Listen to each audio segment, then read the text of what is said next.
आज की इस वीडियो में लैंग्वेज अक्रॉस द करिकुलम में हम बात करेंगे, जानेंगे meaning and concept of language कि भाषा का अर्थ क्या है, इसकी अवधारणा क्या है और साथ ही साथ हम जानेंगे, बात करेंगे feature, structure and function of language कि भाषा के फीचर क्या है, इसका स्ट्रक्चर क्या है, इसका फंक्शन क्या है। तो वीडियो को आखिरी तक देखिए और वीडियो कैसा लगा कमेंट करके ज़रूर बताइए। तो वीडियो को हम शुरू करते हैं और सबसे पहले कंसेप्ट ऑफ लैंग्वेज, भाषा की अवधारणा की बात करें तो भाषा का इतिहास उतना ही पुराना है जितना पुराना मानव का इतिहास है। The history of language is as old as the history of human. मानव समाज के साथ साथ भाषा का भी विकास होता आया है। जैसे जैसे ह्यूमन सोसाइटी का डेवलपमेंट हुआ वैसे वैसे भाषा का विकास भी होता आया साथ ही साथ। लेकिन इसी विकास के कारण भाषाओं में सदा परिवर्तन होता रहता है। जैसे जैसे ह्यूमन सोसाइटी में चेंजेस आए, भाषा में भी वो चेंज देखने को हमें मिलता है। अगर हम हिंदी की बात कर लें, ठीक है, तो हिंदी आज के समय में जो बोली जाती है, आज से 50 साल पहले अलग थी, ठीक है, 100 साल पहले अलग थी। और जब हिंदी भाषा जो बनी थी 1000 ईस्वी में, तो आज का जो हिंदी भाषा का स्वरूप है और उस टाइम का जो है, दोनों बहुत ही एक दूसरे से अलग थे। तो इसी विकास के कारण भाषा में सदा परिवर्तन होता है। जैसे जैसे ह्यूमन सोसाइटी में चेंजेस होते हैं, भाषा में भी वो चेंजेस देखने को मिलता है। और आज के डेट में जो हिंदी हम बोल रहे हैं, जो समझ रहे हैं, ये जरूरी नहीं कि आज से 50 साल बाद भी बिल्कुल ऐसे ही हो। इसमें आगे सोसाइटी चेंज होगा, भाषा में भी थोड़ा बहुत चेंजेस देखने को मिलेगा।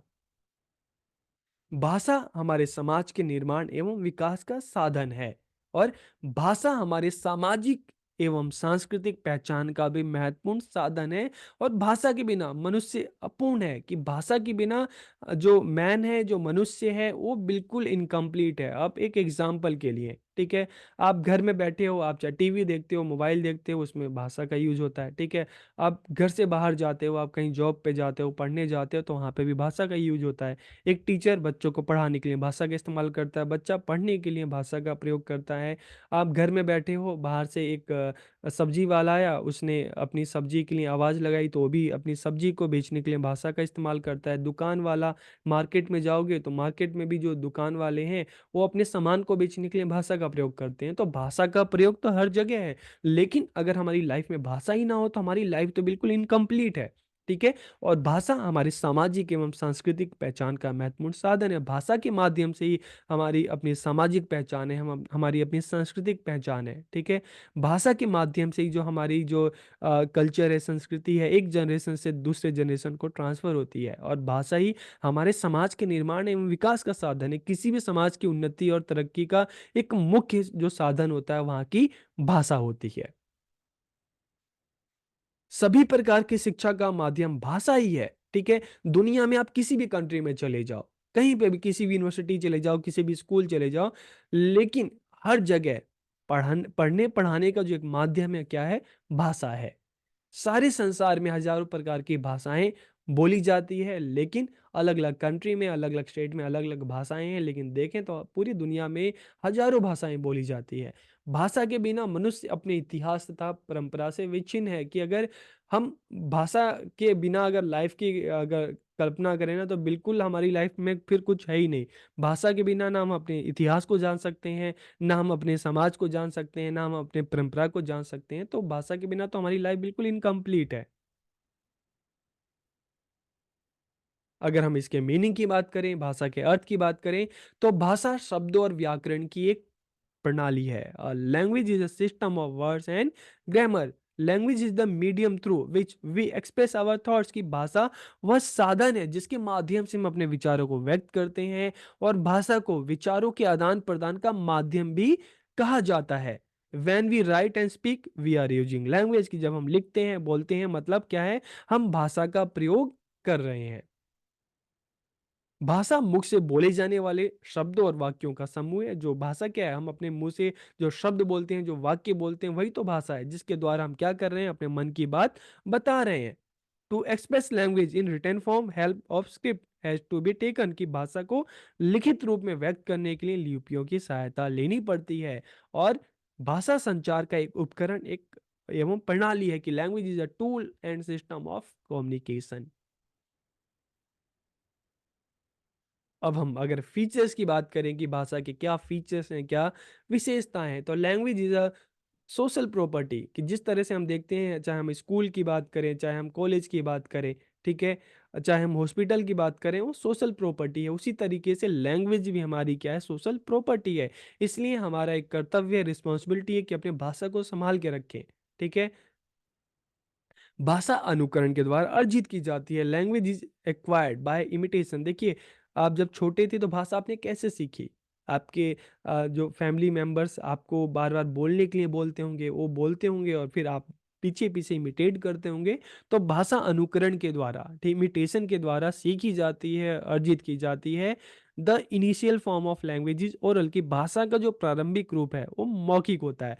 जब स्टार्टिंग में जब हम आदि मानवों की बात करते हैं तो उस टाइम क्या उनको लिखना आता होगा?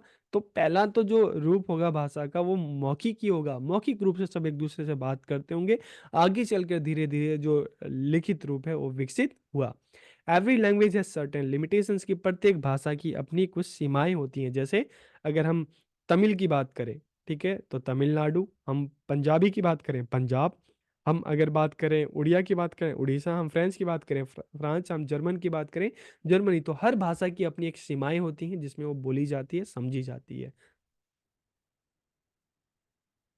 सभी प्रकार की शिक्षा का माध्यम भाषा ही है, ठीक है? कोई भी शिक्षा ले लें, सबका माध्यम भाषा ही है।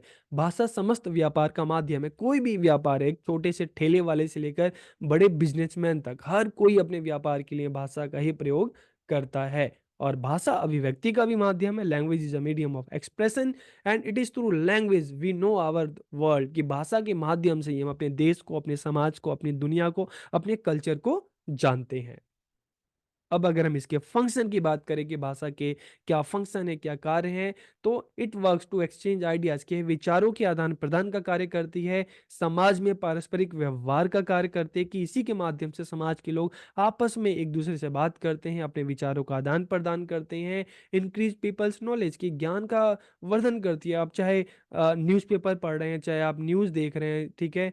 चाहे आप लाइब्रेरी में जाके बुक पढ़ रहे हैं, हर जगह एक ही कॉमन चीज़ क्या है? भाषा। भाषा के माध्यम से ही आप अपनी नॉलेज को एनहांस करते हैं, ठीक है? और it helps in teaching and learning of subject, की पढ़ने पढ़ाने का माध्यम।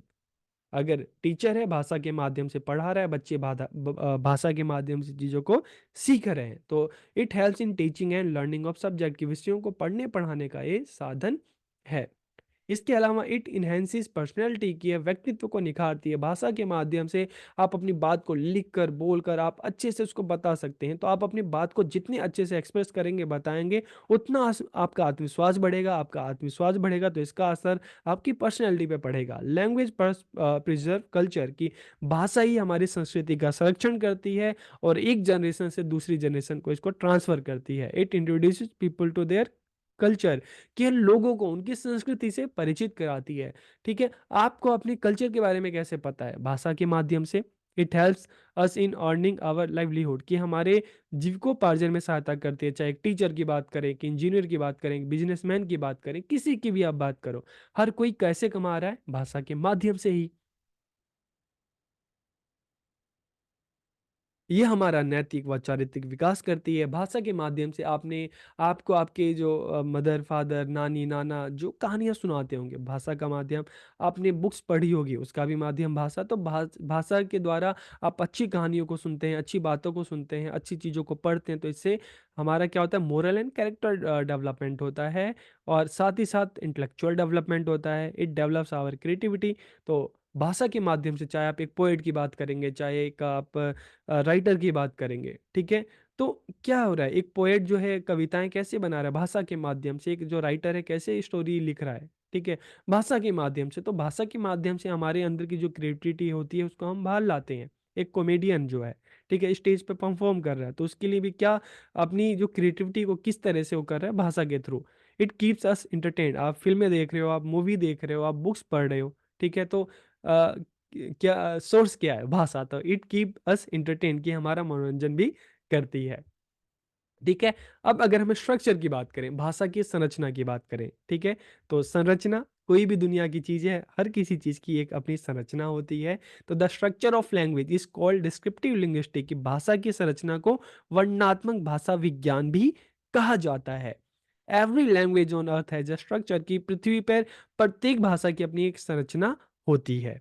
We can study the structure of language through phonology, morphology and syntax, कि जब भी हम भाषा के स्ट्रक्चर की बात करते हैं तो यहाँ पे तीन चीजें आती हैं, फोनोलॉजी, मॉर्फोलॉजी एंड सिंटैक्स, की ध्वनि विज्ञान, आकृति विज्ञान और वाक्य विन्यास। तो हम तीनों को एक एक करके जान लेते हैं, क्या है फोनोलॉजी, मॉर्फोलॉजी एंड सिंटैक्स। तो जब देखिए, जब हम फोनोलॉजी की बात करते हैं तो phonology is the study of language sound. जैसे हम जब लैंग्वेज सीखना स्टार्ट करते हैं तो साउंड, जैसे हिंदी है तो अ आ ई क ख ग घ, इस तरह के साउंड, ठीक है। अगर आप इंग्लिश पढ़ रहे हैं तो ए बी सी डी, तो इस तरह के जो साउंड होते हैं, ठीक है। तो phonology is the study of language sound, की स्वर विज्ञान भाषा की ध्वनियों का अध्ययन है। Every spoken language is made up of sound, की प्रत्येक बोली जाने वाली भाषा इन्हीं ध्वनियों से तो बनी होती है। And the smallest unit of sound is called phoneme, कि ध्वनि की जो सबसे छोटी इकाई होती है उसको स्वनिम हम कहते हैं। और ऐसी बहुत सी संभावित ध्वनियां हैं जिन्हें हम उत्पन्न कर सकते हैं, लेकिन हम हर भाषा को देखते हैं तो प्रत्येक भाषा में इनमें से केवल कुछ ही ध्वनियों का इस्तेमाल किया जा सकता है। जैसे हिंदी में जो साउंड देखते हैं वो अलग है, इंग्लिश की अगर आप देखेंगे तो वो अलग है। तो फोनोलॉजी की बात करेंगे तो फोनोलॉजी क्या है? It is the study of language sound, कि यहाँ पर भाषा की ध्वनियों का अध्ययन किया जाता है। लेकिन जब हम मॉर्फोलॉजी, आकृति विज्ञान की बात करते हैं तो यहाँ पर क्या है? Morphology is the study of meaningful sound sequence, की यहाँ पे मीनिंगफुल साउंड सीक्वेंस की बात की जा रही है, ठीक है। मीनिंगफुल साउंड सीक्वेंस की, जैसे अगर मैं बोलूं DOG, डॉग, ठीक है। तो यहाँ पर जो एक साउंड सीक्वेंस है एक मीनिंगफुल है, ठीक है।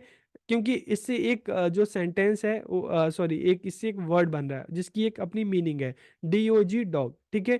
इसी तरीके से दिस इंक्लूड्स थिंग लाइक, जैसे टेंस की बात करेंगे, ठीक है, of verb, like difference between typing and type. तो दोनों में अब क्या डिफरेंस है, ठीक है, कि टाइपिंग एंड टाइप एक पास्ट टेंस में है और एक प्रेजेंट टेंस में है। इसी तरीके से कैट्स एंड कैट, ठीक है। इसी तरीके से लाइट हाउस। तो यहाँ पर हम क्या देख रहे हैं कि morphology is the study of meaningful sound sequence, की यहाँ पे जो साउंड जो है, ठीक है, साउंड का जो सीक्वेंस है मीनिंगफुल होना चाहिए। और morphemes are the smallest unit that are meaningful, की रूपिम सबसे छोटी इकाइयां हैं जो अर्थपूर्ण होती है। तो यहाँ पे मॉर्फोलॉजी का हमें क्या समझ में आया है कि morphology is the study of meaningful sound sequence, की ये आकृति विज्ञान सार्थक ध्वनि अनुक्रमों का अध्ययन है। और लास्ट में अगर हम सिंटैक्स की बात करें, वाक्य विन्यास की बात करें, तो syntax is the study of how morphemes are arrange into sequence, की जो वाक्य विन्यास इस बात का अध्ययन है कि जो मॉर्फेम्स होते हैं उसको कैसे एक सीक्वेंस में लगाया जाता है। जैसे इंग्लिश में हम कोई भी सेंटेंस बोलते हैं तो यहाँ पे स्टार्टिंग में क्या होता है? स्टार्टिंग में सब्जेक्ट आता है, उसके बाद वर्ब आता है, फिर ऑब्जेक्ट आता है। जैसे एक सिंपल सा एग्जांपल है, आई एम ईटिंग फूड, ठीक है, कि मैं खाना खा रहा हूँ। तो सबसे पहले सब्जेक्ट आई, उसके बाद फिर वर्ब आया ईटिंग, ठीक है, ईट, ईटिंग, और फिर लास्ट में क्या है? फूड। तो यहाँ पर इस चीज को देखा जाता है कि जो एक सेंटेंस है एक सीक्वेंस में है कि नहीं, ठीक है। तो यहाँ पे इस चीजों को देखा जाता है, there is a certain arrangement of the word making up the sentence, ठीक है। तो सिंटेक्स हमें क्या समझ में आया? It is the study of how morphemes are arrange into sentence, कि जो मॉर्फेम्स होते हैं उनको सेंटेंस में किस तरह से ठीक से अरेंज किया जाता है, जैसे सब्जेक्ट, वर्ब, फिर देन ऑब्जेक्ट। तो इस तरीके से आज के इस वीडियो में हमने लैंग्वेज की बात की, उसके स्ट्रक्चर की बात की, ठीक है, उसके फंक्शन की बात की, फीचर्स की बात की, कंसेप्ट की बात की, मीनिंग की बात की। तो वीडियो आपको कैसा लगा कमेंट करके ज़रूर बताइएगा। आप सबका बहुत बहुत धन्यवाद।